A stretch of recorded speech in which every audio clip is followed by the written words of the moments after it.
देखो last class में जो हमने पढ़ा था वो हमने क्वेश्चंस किए थे, क्वेश्चन नंबर 6 तक मैंने करा दिए थे।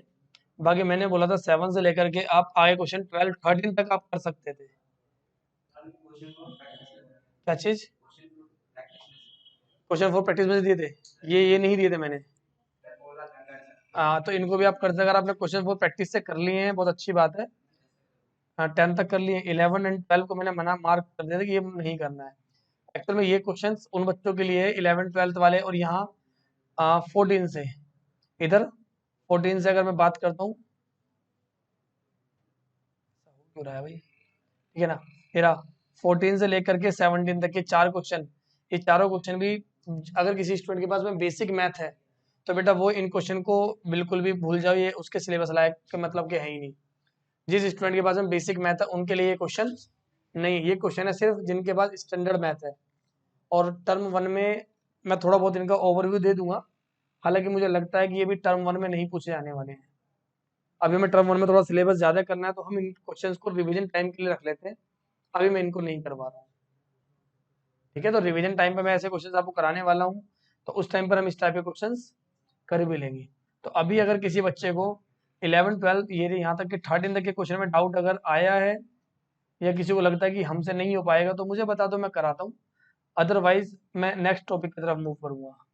ये मतलब वही है कि स्क्वायर बताना, रोम्बस बताना, पैरेललोग्राम बताना है, तो उसकी मैंने कंडीशन आपको बताई है। आपको चारों साइड के और दोनों डायगोनल्स की डिस्टेंस फाइंड करनी है, और उसके बाद वो हमारे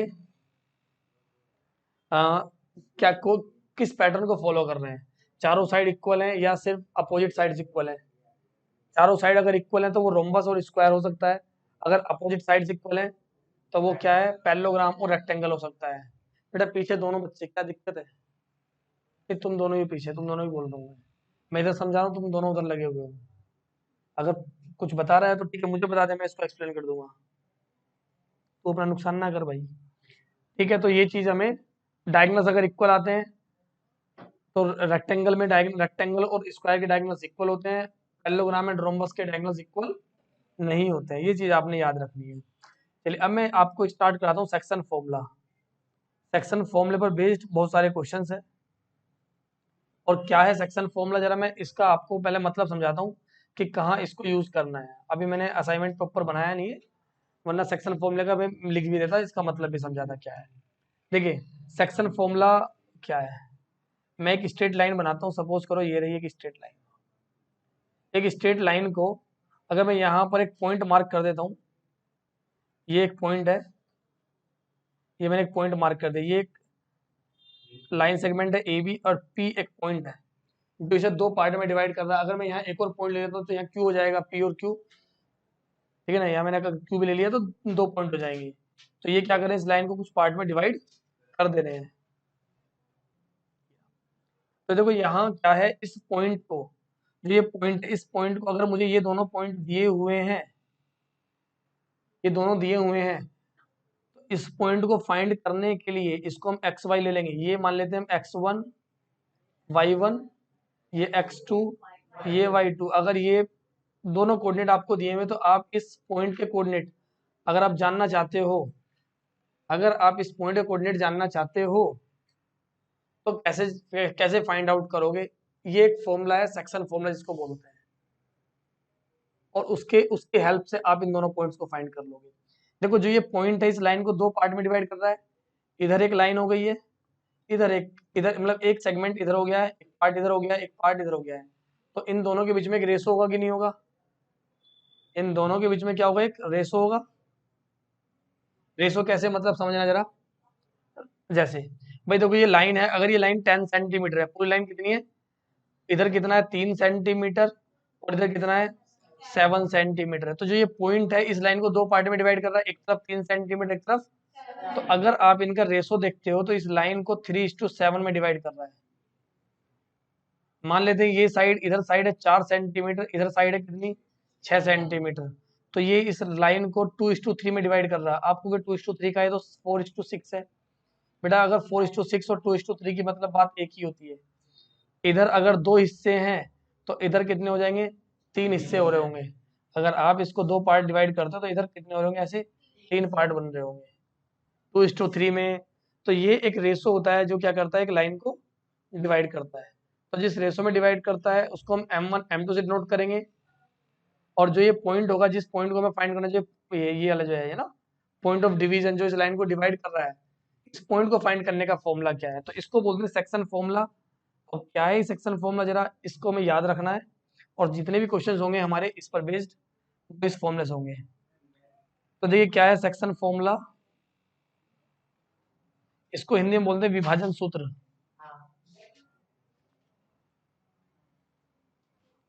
देखिए बच्चे क्या है, m1 x2 plus m2 x1 upon में m1 प्लस m2, ये x के लिए है। y के लिए हो जाएगा m1 y2 plus m2 y1 upon में m1 प्लस m2। इसकी इस वाले फॉर्मूले देखो, ये हमें ये वाला x फाइंड करके देगा, p पॉइंट का x फाइंड करेगा, और ये हमारा p पॉइंट का y फाइंड करेगा। ये p के x y आ रहे हैं, ये क्या आ रहे हैं, p के x y आ रहे हैं। p के जो कोऑर्डिनेट ना वो x और y, ये इसके कोऑर्डिनेट है। कुछ बच्चे इसको ये समझ में नहीं आता कि ये कोऑर्डिनेट क्या है, ये p x y क्या है। तो p x y का मतलब है जो ये पॉइंट है जो इस लाइन को डिवाइड कर रहा है टू पार्ट में, है ना, दो पार्ट में जो डिवाइड कर रहा है, जो इसके दो सेक्शन कर रहा है। सेक्शन का मतलब ही होता है कि इसको विभाजित करना। तो जो इसको इसको इसके सेक्शन कर रहा है, दो पार्ट में इसको डिवाइड कर रहा है, भाई उसके x और y फाइंड करने का फॉर्मूला होता है सेक्शन फॉर्मूला। इसी फॉर्मूले की हेल्प से हम बनाते हैं मिड पॉइंट फॉर्मूला। अगर आपको एक लाइन का मिड पॉइंट जानना है तो मिड पॉइंट का फॉर्मूला सुनना, पहले आपको हर जगह ये लिखा मिला x1 प्लस x2 अपॉन में 2, y1 प्लस y2 अपॉन में 2। तो ये फॉर्मूला आपको बड़ा आसान लगता है, मैं आपको बताता हूँ ये फॉर्मूला इसी फॉर्मूले से ड्राइव किया गया है। मिड पॉइंट का मतलब क्या है, मिड पॉइंट का मतलब होता है जितना इस साइड में है उतना ही इस साइड में है। तो इधर 1 इधर 1, दोनों साइड बराबर हो गई। तो जब आप फॉर्म लगाओगे, वही देखो जरा, m1 भी 1 होगा, x1 भी, सॉरी m1 भी 1 होगा, m2 भी 1 होगा। तो देखिए जरा m1 फॉर्मूला में लिख रहा हूँ m1 x2 plus m2 x1 upon में m1 प्लस, एक के लिए देख लो, बस एक के लिए देखो, m1 1 है, ये x2 हो गया, m2 भी 1 है, तो यहाँ क्या आएगा, सिर्फ x1 आएगा। m1 प्लस m2 दोनों 1 1 है, तो 1 और 1 कितना हो जाएगा, 2 हो जाएगा। ये x के लिए आ गया। इसी तरीके से y1 प्लस y2 अपॉन में 2 आ जाता है। तो ये फॉर्मूला भी क्या है, यहाँ पर m1 और m2 दोनों क्या है, 1 है। तो आप किसी की 1 की अगर मल्टीप्लाई करोगे तो क्या कुछ फर्क पड़ता है, कुछ भी नहीं पड़ना। किसी में की अगर आप 1 से मल्टीप्लाई करते हो तो इसका कोई फर्क नहीं पड़ता। तो m1 m2 यहाँ 1 1 है, इसलिए ये मिड पॉइंट फॉर्मूला बन जाता है हमारा। तो दो फॉर्मूले का मैं यूज करने वाला हूँ, एक यूज करने वाला हूँ मैं सेक्शन फॉर्मूले का, और सेक्शन फॉर्मूले से हमने बनाया मिड पॉइंट फॉर्मूला। दूसरा यूज करने वाले मिड पॉइंट फॉर्मूले का। तो प्लीज आप जल्दी से इसको नोट करो, और कहीं पर ये जैसे मैंने लाइन ड्रॉ की है ना, पहले इस लाइन को ड्रॉ करना, ताकि आपको पता चल जाए कि भैया हम सेक्शन फॉर्मूले का यूज क्या करते हैं। हम इस पी के कोऑर्डिनेट फाइंड करने के लिए इस फॉर्मूले का यूज किया जाता है। अब कभी कभी क्वेश्चन में क्या होगा, आपको पी के कोऑर्डिनेट दे देगा, और ए और बी में से किसी एक के कोऑर्डिनेट पूछ लेगा, तो भी आप इसी फॉर्मूले का यूज करो, क्योंकि आप आसान सब कुछ है भाई। हाँ, देखो जरा, एक से बढ़ के एक विद्वान मेरी क्लास में है, ये मुझे बस पता नहीं। हाँ, एक से बढ़ के एक ज्ञानी बैठा है यहाँ पर।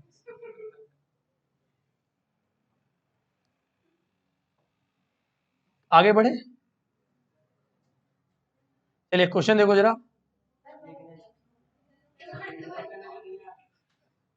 चलिए जरा देखो, अभी अगर नोट नहीं किया तो मैं अभी लिखूंगा बार बार, तो तब लिख लेना, माई स्पेस छोड़ देना।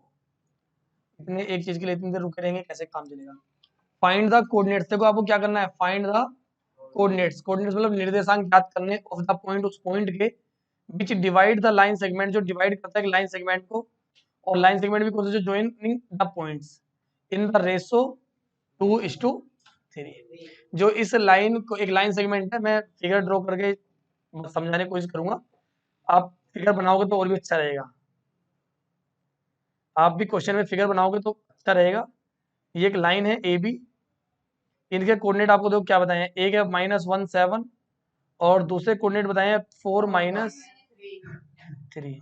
ये एक पॉइंट है, पी पॉइंट है, जिसके कोऑर्डिनेट हमें फाइंड करने हैं। पी के कोऑर्डिनेट एक्स वाई दे रखे हैं, किस रेशो में करते हैं, 2:3 में डिवाइड करते हैं।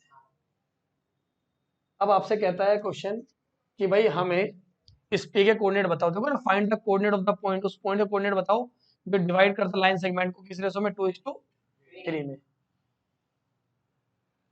तो देखो पी का जो एक्स है और वाई है, एक्स एंड वाई दोनों निकालेंगे हम। देखो formula m1 x2 plus m2 x1 upon में y के लिए m1 y2 plus m2 y1 upon में m1 प्लस m1 ये है और m2 ये है बेटा। 2 के साथ पहले 4 की मल्टीप्लाई करनी है, प्लस 3 के साथ -1 की मल्टीप्लाई हो जाएगी। देखो जरा, इस 2 के साथ 4 -1 अपॉन में 2 + 3 हो गया। ऐसे 2 के साथ -3 प्लस 3 के साथ 7 अपॉन में m1 प्लस m2 यानी 2 प्लस, सॉल्व करो बच्चे, 8 -3 यहाँ -6 प्लस 21 अपॉन में 8 -3 5, 5 अपॉन में 5 तो 1 आएगा, और ये 15 अपॉन में 5 तो क्या आएगा, क्या आएगा। ये किसके कोऑर्डिनेट आ गए हो भाई, 1 कॉमन, या मल्टीप्लाई नहीं, अलग अलग है, क्या हो, क्या गया तुझे, 1 कॉमन निकाल रहा है। 1 कॉमन कैसे भाई, ये कोऑर्डिनेट है, ये 1 3, अच्छा मैंने कहा क्या हो गया तुझे तभी तो मैं बोल रहा हूँ कि हो क्या गया है, क्या चीज, हाँ क्या हो गया,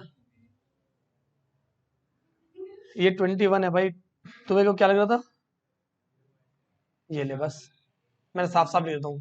तो इसके कोऑर्डिनेट क्या आ गया, 1 3 आ गया। कुछ समझ में आया, थोड़ा बहुत नहीं आया।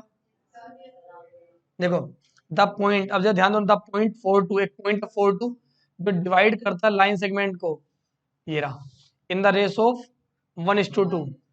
क्वेश्चन को बहुत केयरफुली समझना, एक पॉइंट है, ये एक लाइन है, लाइन सेगमेंट हो गया ए बी, इसमें कहता है the point 4 2 divides the line segment, बिंदु 4 2, ठीक है ना, इस लाइन सेगमेंट को डिवाइड करता है, यानी यहाँ एक पॉइंट है 4 2, इसके कोऑर्डिनेट दे रखे हैं, ये डिवाइड करता है लाइन सेगमेंट को, कौन से लाइन सेगमेंट को, 5 -1 एंड 2y को, किस रेशो में करता है, 1:2 में डिवाइड करता है। कहता है फाइंड द y, आपको y फाइंड करना है। मुझे ये बताओ y जो है ये कौन से कोऑर्डिनेट है, y कोऑर्डिनेट है ना। देखो इसका एक तरीका ये कि आप पूरा सेक्शन फॉर्मूला यूज करो, है ना, एक पूरा पूरा सेक्शन फॉर्मूला यूज करो। एक तरीका है कि आप पूरा सेक्शन फॉर्मूला यूज ही मत ना करो। आपको क्या जानना, आपको y वाली टर्म पे जाना है ना, इसने क्वेश्चन ये बोला कि फाइंड द y, आपको ये y वैल्यू फाइंड करनी है, तो y जो यूज होगा ये तो y कोऑर्डिनेट पे होगा ना, तो मैं क्या करूंगा, मैं y कोऑर्डिनेट को यूज कर लूंगा। क्वेश्चन नंबर 2 का सॉल्यूशन कर रहे हैं, फिगर बनाकर करोगे तो ज्यादा अच्छा रहेगा। तो y के लिए जो फॉर्मूला बना है हमारे पास, सेक्शन फॉर्मूला, वो बना है m1 y2 plus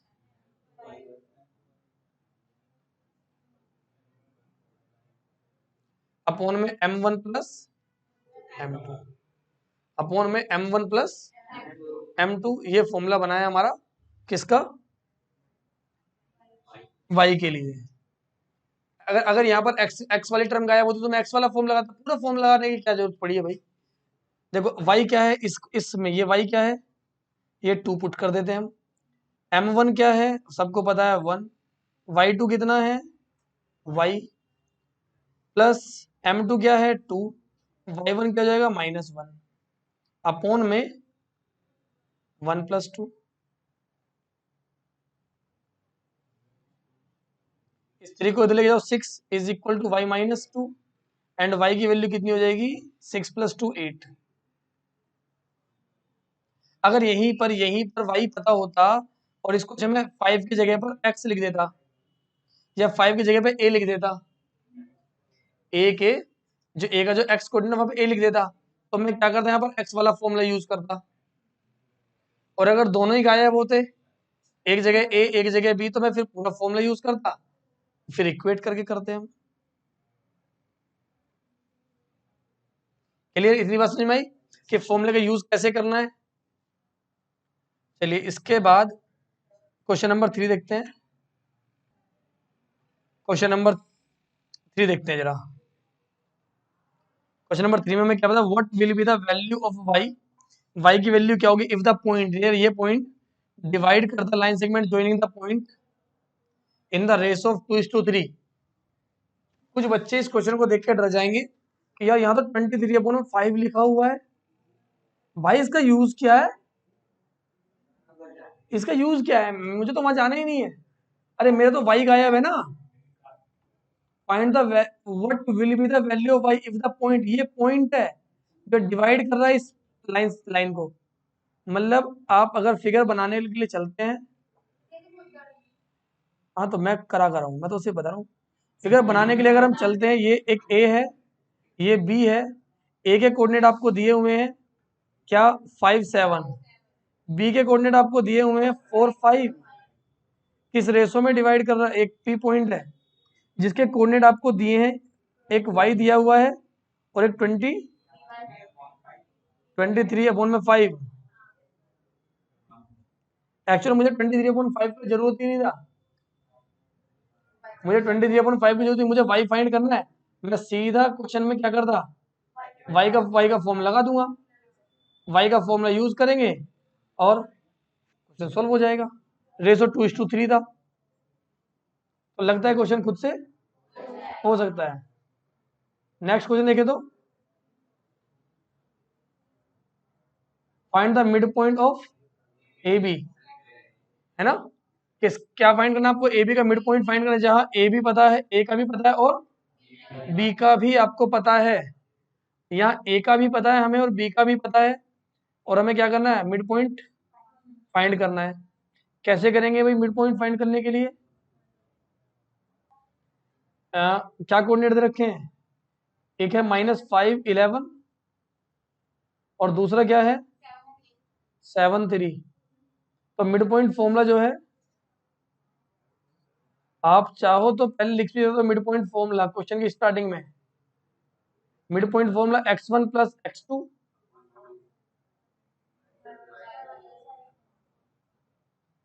y1 + y2/2। क्या होगा, ये रहा बेटा। अगर आप फिगर बना लोगे तो आपको ना क्वेश्चन में देखना नहीं पड़ेगा और आसान होता है। तो इसमें इसको टी मैंने मिड पॉइंट ले लिया है, तो पी के जो कोऑर्डिनेट होंगे एक्स वाई, वो क्या बनेंगे,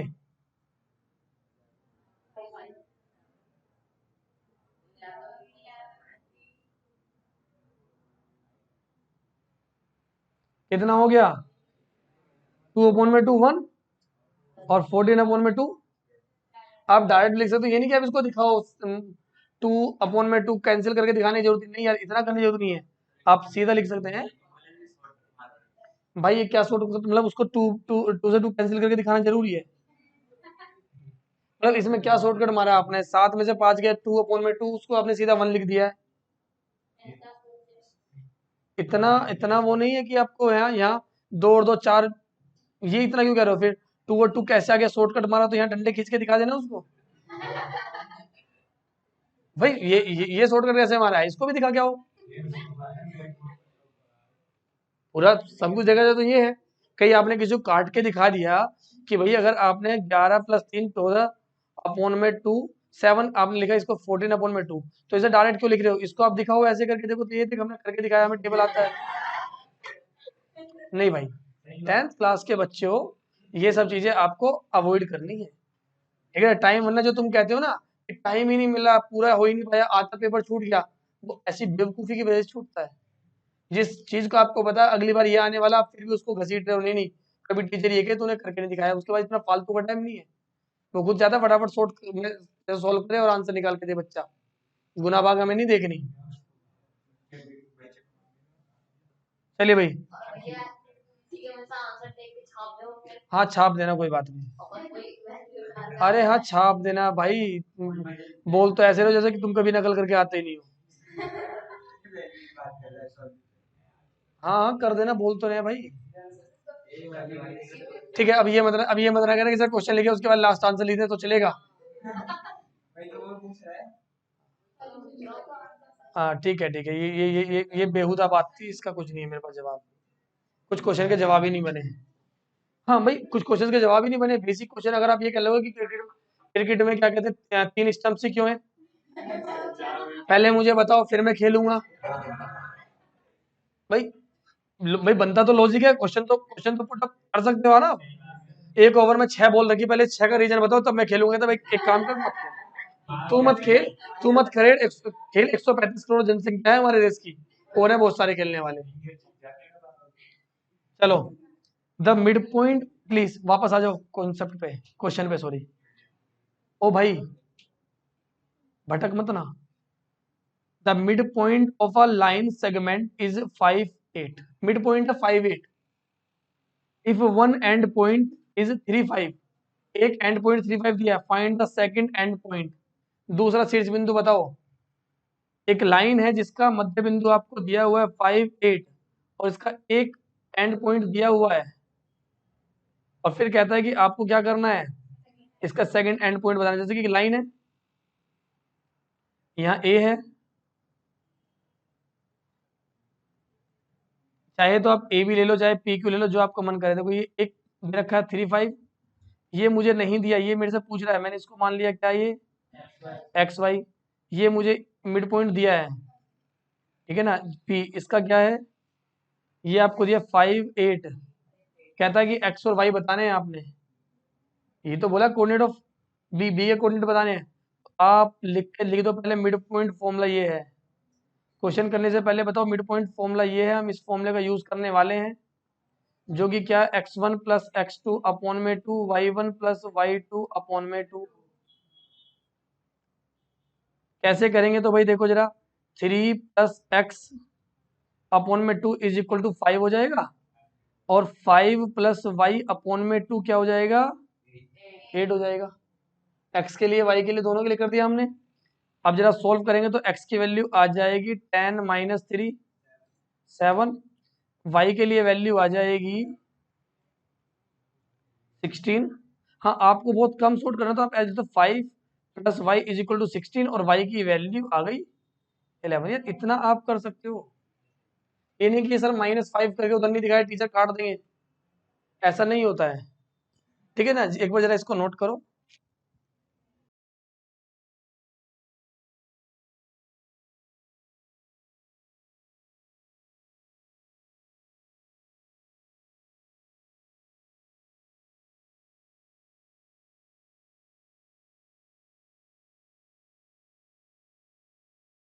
प्लीज,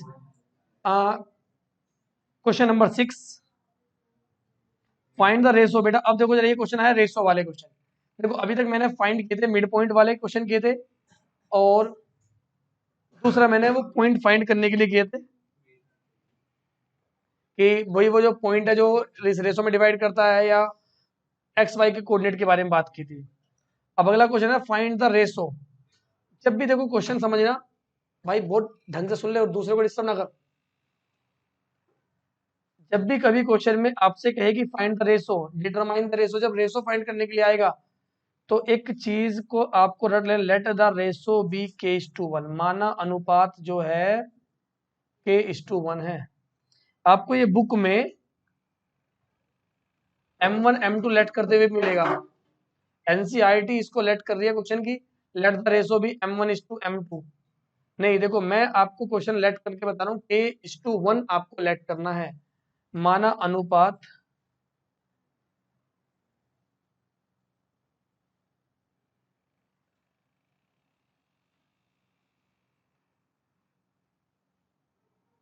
k:1 है। ये आपको रट लेना है कि हमेशा k:1 लेट करेंगे।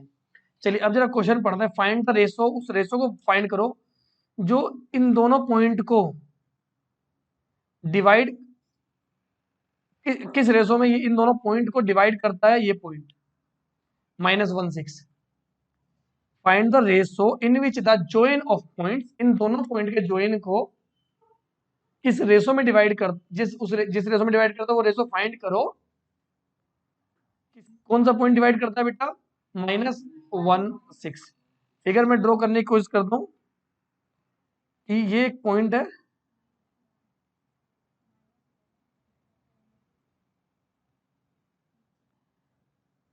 ए बी, एक ये हो गया। इनके कोऑर्डिनेट्स क्या है बेटा? देखो इसके कोऑर्डिनेट थे -3 10 और इसके थे 6 -8। ये एक लाइन है, लाइन सेगमेंट है जो इन दोनों पॉइंट से ज्वाइन होकर बना है। इनको एक पॉइंट डिवाइड करता है, पी पॉइंट। किस पॉइंट के कोऑर्डिनेट क्या है? -1। अच्छा रेशो क्या है? रेशो नहीं दिया। रेशो क्या लेंगे हम? k:1 लेंगे, ध्यान रखना।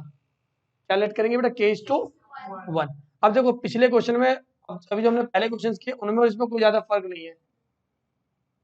काहे का फर्क? वहां रेशो वैसे दे रखा था 2:3, 3:2, 2:1। यहाँ दे दिया k:1। आपसे रेशो पूछा यानी k की वैल्यू आपको फाइंड करनी है। तो इसके लिए क्या करना है? जब आपको रेशो फाइंड करना है ना, तो आपको पूरे एक्स वाई की जरूरत नहीं करनी है। आप किसी एक से, एक्स से या वाई से भी कर सकते हैं। एक्स से या वाई से किसी से भी कर सकते हैं। बट जब रेशो k:1 है तो एक्स और वाई दोनों में से जिस से आप चाहो, अगर तुम्हें अच्छा लग रहा है एक्स से फाइंड करना तो एक्स से, और वाई से फाइंड करना है तो देखो एक्स के कोऑर्डिनेट क्या होते हैं, सेक्शन फॉर्मूला लिख देना कि ये सेक्शन फॉर्मूला। एक्स के कोऑर्डिनेट होते हैं m1 x2 m2 x1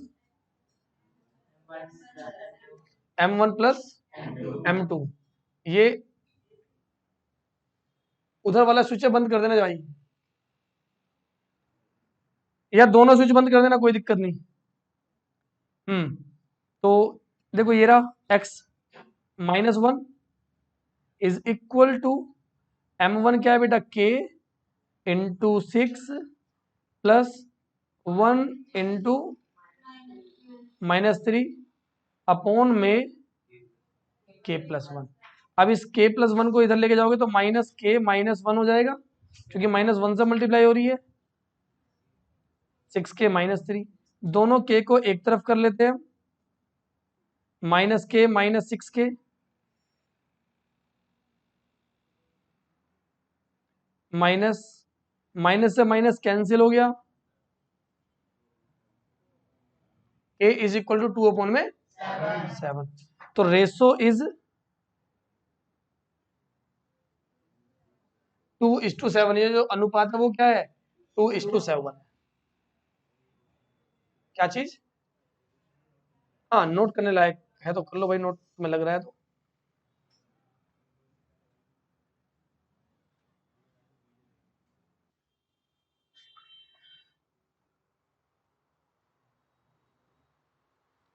देखिए बड़ा क्वेश्चन नंबर 7 देखते हैं। इन व्हाट रेशो, अगेन आपसे रेशो पूछ रहा है। डज द पॉइंट, ये पॉइंट है, divide the line segment joining the points. एक लाइन सेगमेंट है जो 3-5 से बना है, 3-5 और 6-8 से बना है। इस, ठीक है ना, इन दो पॉइंटों से मिलके बना हुआ जो लाइन है इसको एक पॉइंट डिवाइड करता है। किस रेशो में डिवाइड करता है? क्वेश्चन आपसे ये जानना चाहता है। तो किस रेशो में डिवाइड करता है? k:1। Let the ratio be k:1। आप x से जानना चाहते हैं, x से फाइंड करना चाहते हैं, y से फाइंड करना चाहते हैं, वो आपकी चॉइस है। -7 9 कहां पर? जो मैंने क्वेश्चन सोल्व किया है। अच्छा बी के जो कोऑर्डिनेट है, मैंने गलत क्या लिख, मैंने क्या लिख दिया? 6 -8। ये कहाँ से छाप दिया मैंने? अच्छा वो इसके लिख दिया मैंने ऊपर वाले क्वेश्चन के। ठीक है ठीक है। यहाँ होगा क्या? -7 और 9। अब देखो आप इससे फाइंड करना चाहते हो, आप या तो x को ले लो या y को, दोनों में से किसी एक को। मैं x को ऑप्ट करूंगा। कर लें खुद से? पक्का? चलो तो फिर ठीक है, खुद से कर लेना। अच्छा इसमें ये वाला क्वेश्चन देखो जरा, 8 क्वेश्चन भी खुद से कर लोगे। फाइंड द रेशो, इस पॉइंट को डिवाइड कौन कर रहा है? A B. कह रहे हो ये करा दो, ये ऐसे ऐसे मजाक ना करो हमारे साथ में, ये करा दो, बाकी तो हम अपने आप संभाल लेंगे ना।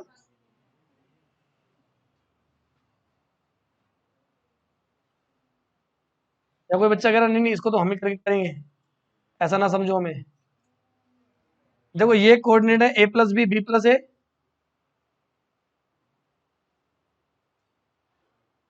बी है ए माइनस बी माइनस ए,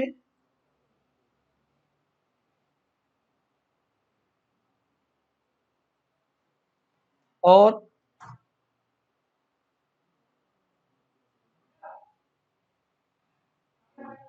क्यों? चल मैं लगा दूंगा।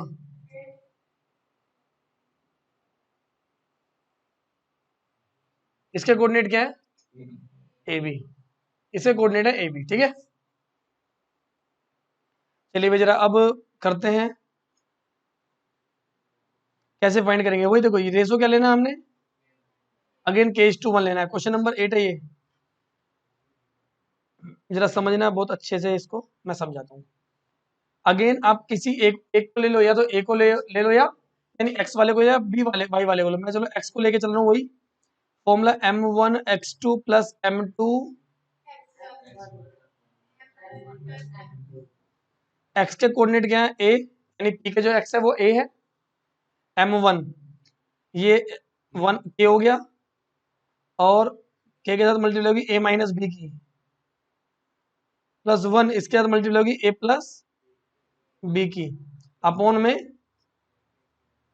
के प्लस 1। बेटा इस एक काम करो, उसको उधर ले जाओ, के प्लस 1 को ए के साथ में, तो ये हो जाएगा ए के प्लस ए। इस ब्रैकेट को ओपन करो, ए के माइनस बी के प्लस ए प्लस बी। देखिए यहाँ ए के आपस में क्या हो जाएंगे? कैंसिल हो जाएंगे। ए से ए भी क्या हो जाएगा? इधर तो जीरो बच रहा है, इधर माइनस बी के प्लस, एक काम करो इस बी को उधर भेज दो, माइनस बी, इधर माइनस बी के, इसके माइनस से माइनस कैंसिल, के की वैल्यू क्या होगी? बी अपॉन में बी, दैट इज, यानी रेशो क्या आ गया? 1:1। सिर्फ क्वेश्चन को आप देख के डर गए थे, यार ए प्लस बी, ए माइनस बी माइनस, ऐसा कुछ दे रखा है, ठीक है, मुश्किल नहीं है। तो आपको जब रेशो फाइंड करना है तो ध्यान रखना, पहली बात रेशो को k:1 लेना है। फिगर ड्रॉ, देखो आप इस क्वेश्चन में फिगर ड्रॉ जल्दी कर लोगे तो आपको ना लिखना ज्यादा आसान हो जाएगा, मतलब सोल्व करना आसान हो जाएगा। कुछ बच्चे क्या करते हैं, कुछ टीचर्स क्या करते हैं, फिगर नहीं बनवाते, तो वो क्या करते हैं, ये x1 किसको ले रहे हो, x2 किसको ले रहे हो, y1 किसको ले रहे हो, y2 किसको ले रहे हो, ये लिखो। रेशो क्या है? m1:m2 लिखो। अगर आप बोर्ड के एग्जाम में, देखो मैं आपके स्कूल की बात नहीं कर रहा हूँ, मैं बोर्ड के एग्जाम की बात कर रहा हूँ। अगर आप बोर्ड एग्जाम में ये सब कुछ नहीं लिख पा रहे हो फालतू का, सीधा फिगर बनाकर सोल्व करने ले जा रहे हो, तो पूरे मार्क्स आपको मिलेंगे। आपको लिख के नहीं है, लिखने की जरूरत है x1 क्या x2 क्या है, इतना देख के आप सीधा फिगर बनाओ। फिगर से लिखना भी बड़ा आसान होता है कि आप x1 x2 किसको लेने, आगे वाले को पीछे वाले को क्रॉस में जाना है। तो आज की क्लास में ही ओवर कर दूं? ठीक है, आज की क्लास यहीं पर ओवर करते हैं, मिलेंगे फिर नेक्स्ट क्लास में। इसको नोट कर लो जरा।